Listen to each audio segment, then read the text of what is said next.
Inside the Centro de Cultura Digital in Mexico City, the 2025 retrospective, Naturalicial, Tecnologías Vivas, gathers a decade of work by artist Jaime Lobato. The centerpiece of this decade is a work from 2014 called Kilix Lacuna. It is a small vessel, 12 by 12 by 24.5 centimeters, manufactured from polylactic acid, or PLA plastic. Inside the plastic rim, pulled at the base, is a thick quantity of the artist's own coagulated blood. This sculpture is a mathematical fossil of a biometric event. Emotions are fleeting, they lack mass.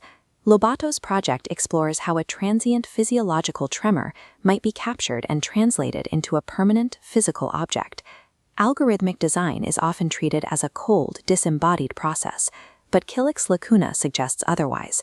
Lobato treats the organic and the digital as a techno-ecological assemblage, where both forces co-author the final shape. To understand this object, we have to look past the finished form and reverse engineer the biological data that created it. Framing technology as an ancestral part of the human experience suggests a change in the medium, a transition from manual modeling to a process of biometric crystallization. The sculpture began with the artist wearing a heart rate monitor while reviewing photographs and objects from a past broken relationship. As he looked through these personal artifacts, the monitor recorded his heart rate variability, an involuntary physiological response to emotional stimuli. The media theorist Jose Van Dyke calls this the creation of mediated memories. Our technology doesn't just record events, it participates in how we remember them. In this case, the sensor acts as a somatic archivist. It documents the body's raw response before the conscious mind can rationalize the feeling. Lobato cites Michel Gondry's Eternal Sunshine of the Spotless Mind as a primary inspiration, a film where technology is used to map and then erase the neural pathways of a painful relationship. But Lobato uses this logic in reverse. Instead of using technology to induce amnesia, he uses it to give the trauma a physical dimension. This subverts the quantified self movement, which typically uses wearable sensors for physical optimization or biometric surveillance. By routing this data into a sculpture, Lobato uses a medical measurement to quantify human vulnerability. This initial data stream, a 2D electrocardiogram spiking to the artist's memories, is algorithmically wrapped into a circular topology. The irregular rim is extruded downward, generating the wireframe mesh of a chalice. The mesh is then converted into G-code, the numerical instructions for digital fabrication. The code is executed by a 3D printer using PLA plastic, a biopolymer shaped by the cardiac rhythm of the artist.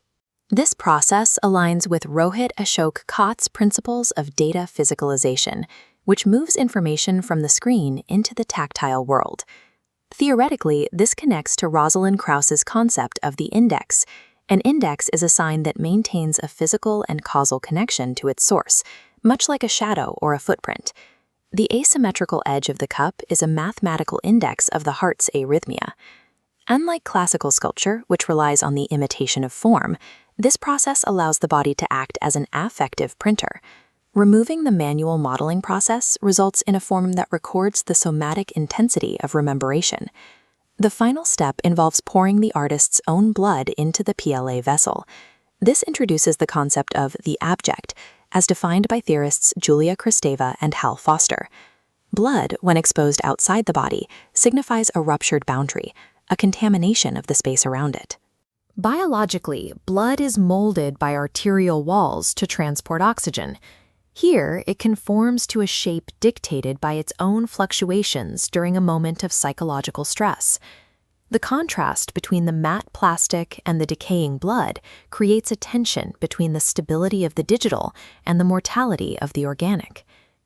Kilix Lacuna exists within a genealogy of body art and biosculpture that stretches back decades. The practice of externalizing internal physiological states began with early biofeedback cybernetics. Alvin Lucier's 1965 work, Music for Solo Performer, used brainwaves to activate percussion instruments, establishing the precedent for using biosignals to affect physical space. Lobato also builds on the use of visceral fluids as a medium for self-portraiture. In 1991, Mark Quinn created Self, a blood cast of his own head that relies on refrigeration technology to survive. There is also the history of the indexical trace. Ana Mendieta's silhouettes used blood and bodily imprints in the landscape, showing how a somatic trace can be more expressive than a literal likeness. Lobato synthesizes these traditions. He removes the literal face and the physical silhouette, replacing them with the abstract topology of an affective state.